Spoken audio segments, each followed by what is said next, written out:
welcome back to Story Time with Hajra. Today we are reading Sesame Street Spring Cleaning. So let's get started. Well, Ernie, it's time for spring cleaning again, said Bert one April morning. Let's finish our oatmeal and crispy critters and get started. Let's go, Bert, said Ernie when they had finished eating. I'll take out the trash while you tidy up the kitchen. Boy, this can is really heavy. By the time Ernie came back inside, Bert had washed the dishes and mopped the floor. Well, Bert, said Ernie, that's one hard job that's done. Ernie, cried Bert, look at those footprints. And I just finished mopping this floor. Will you please clean it up while I start on the living room? Ernie got some scrub brushes out of the cupboard under the sink. Gee, this floor is a mess, he said. I'll clean it up in a jiffy. Just then Bert called him from the next room. Can't wait, Bert, said Ernie as he whisked into the living room on his brushes. I might as well wash this floor too. Gee, it sure is slippery. Bert frowned. That's because I just finished waxing it, Ernie. What next, old buddy? Ernie looked around. Shall I take these rugs out for an airing? Bert dusted the furniture and started to wash the window. Suddenly, clouds of dust began pouring through the open window. Ernie! Bert yelled. What's going on out there?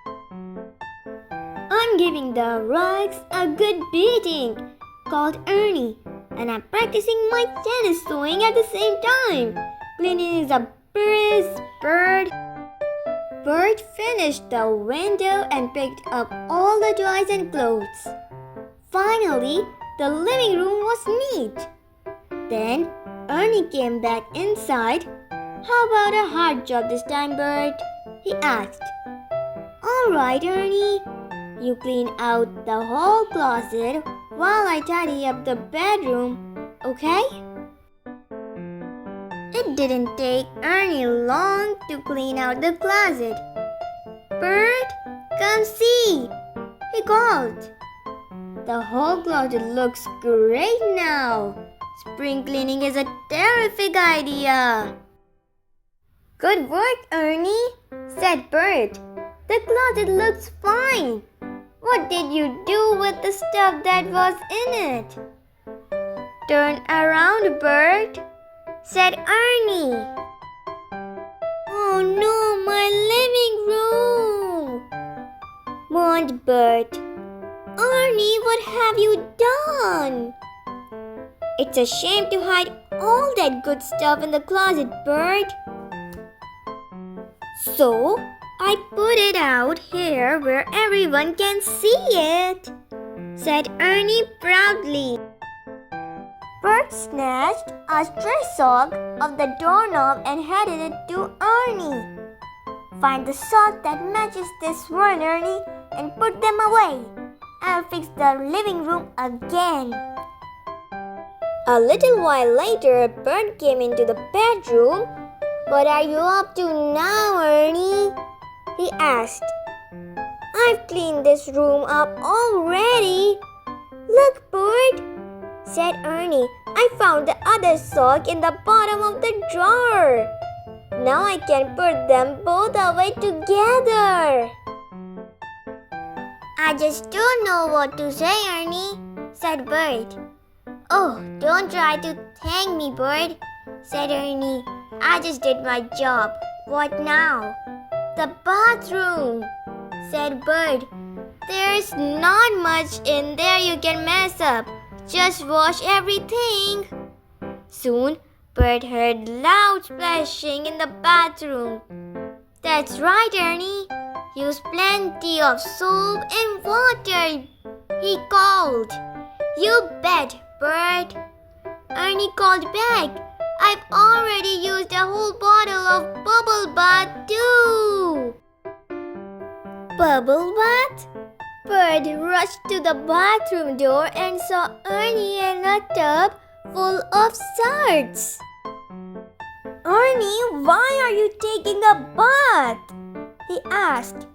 You told me to wash everything, answered Ernie, so I started with the most important things, Rubber Ducky and me.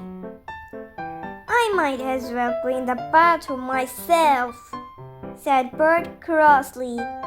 Well, Bert, if you insist, said Ernie. I am kind of tired. I'll fix myself a little snack and rest for a minute. So while Ernie dozed in his cozy armchair, Bert raced around and finished cleaning the apartment. Just as Bert fell exhausted in his own chair, Ernie woke up from his nap and looked around.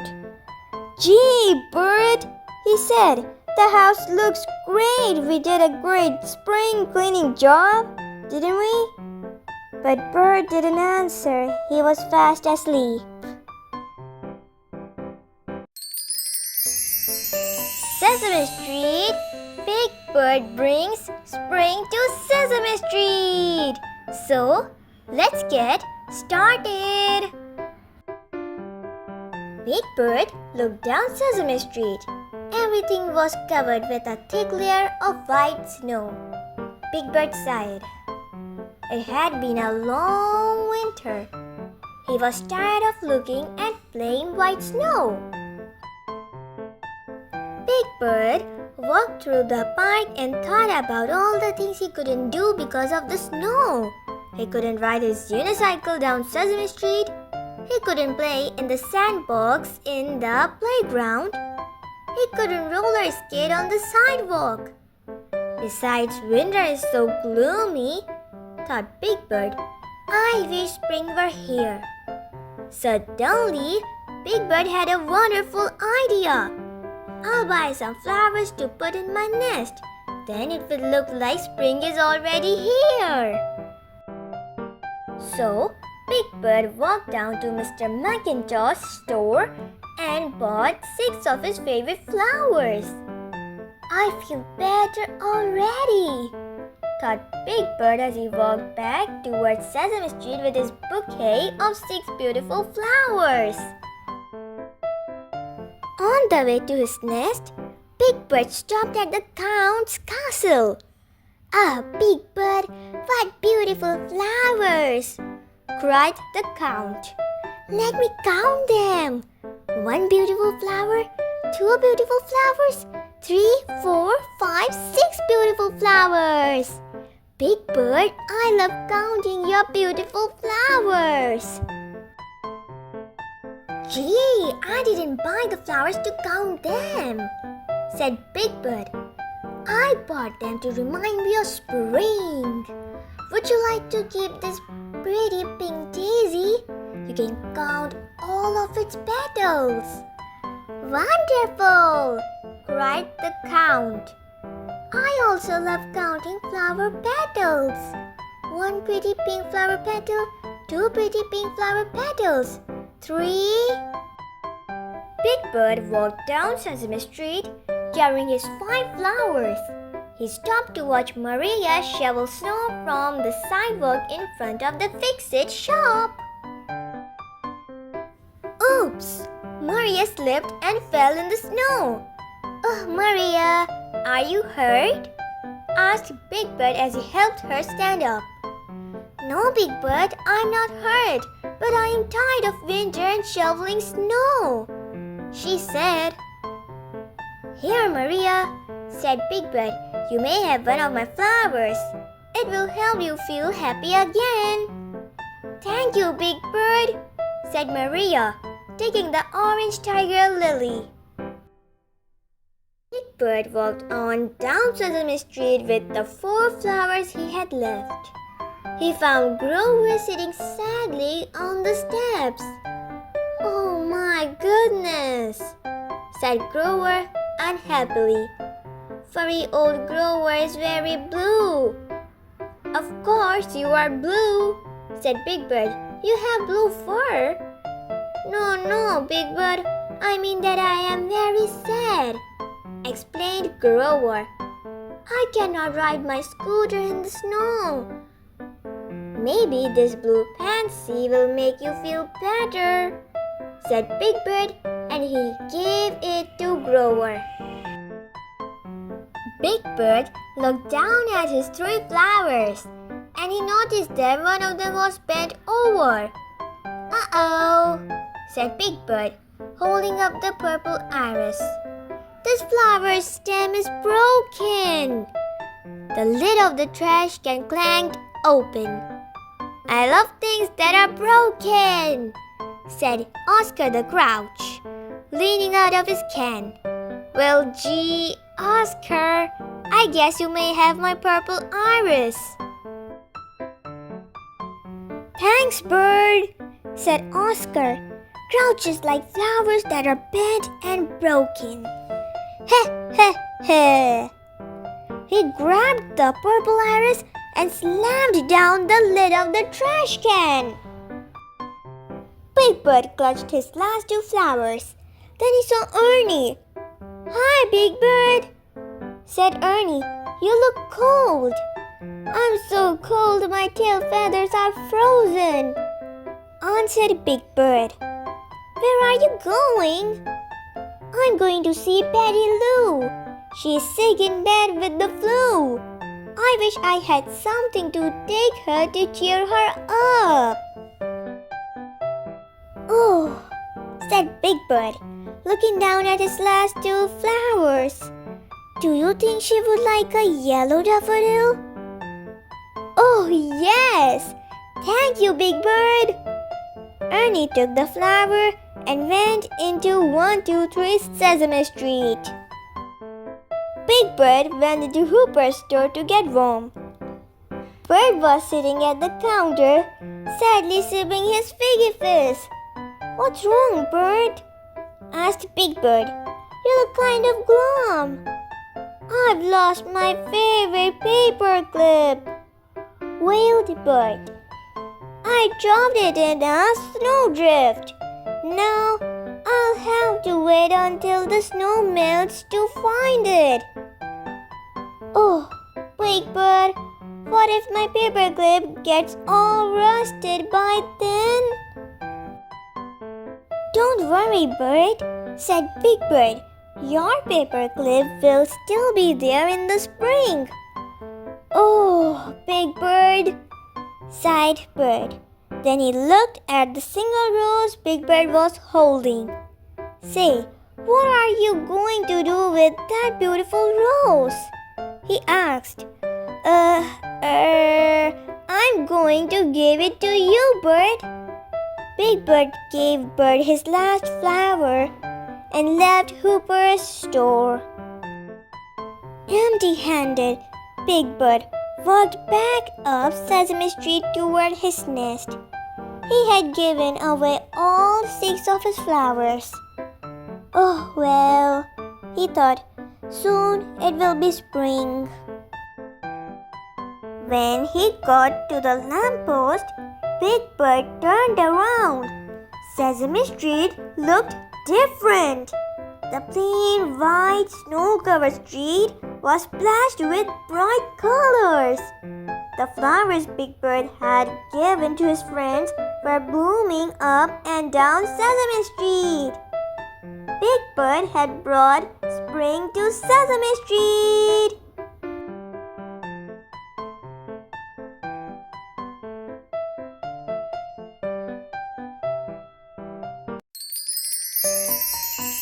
A perfect picnic. Sesame Street. So, let's get started. "It's a perfect day for a picnic," said Bert. "What a fine way to celebrate spring! Smell those spring flowers. See the lamps in the field. Feel that breeze. Hear those cute birdies sing." "Look," Ernie said, "there's a baseball game." Elmo smiled. "And a bicycle race." "Ah, springtime," said Bert as he set down the basket. "This looks like a nice, quiet place." Zoe brought over some flowers. It was then that Bert started to sneeze. "Achoo!" said Bert. "All these spring blossoms, achoo! Give me cough allergies." The gentle spring breeze began to pick up. It blew away Zoe's bouquet. And then all the napkins, the spoons, Ernie's hat. Why, that wind nearly blew Bert away. Just then the food started marching. Off went the bread and the jam. "The ants," Bert cried, "are taking the food. They just marched away with the ham." "Throw crumbs for the robins," Elmo suggested. So Bert began tossing out bread. When they saw what was coming, the ants ran away. But now there were birdies instead. "This is not how I planned things," Bert said with a sigh, as chipmunks made off with his carrot. A lamb ate some lettuce straight from Elmo's sandwich, but Elmo was happy to share it. Crack! Went a bat as it hit a baseball. They all looked up at the sky. That baseball came whizzing and hit with a splat, right smack in the chocolate cream pie. "Here come the racers," Zoe announced. "Look out, Bert! They're headed toward you." Zoom! All the bicycles sped through a puddle, splashing Bert top to bottom with goo. "Well, at least there's no rain on our spring celebration," said Bert with another small sigh. "Uh-oh," Ernie pointed as gray clouds rushed in. Then raindrops poured down from the sky. "Our spring picnic is ruined," the others said sadly. "The rainstorm has spoiled everything." Bert smiled just a little. "Now cheer up," he said. "Without rain, it just wouldn't be spring."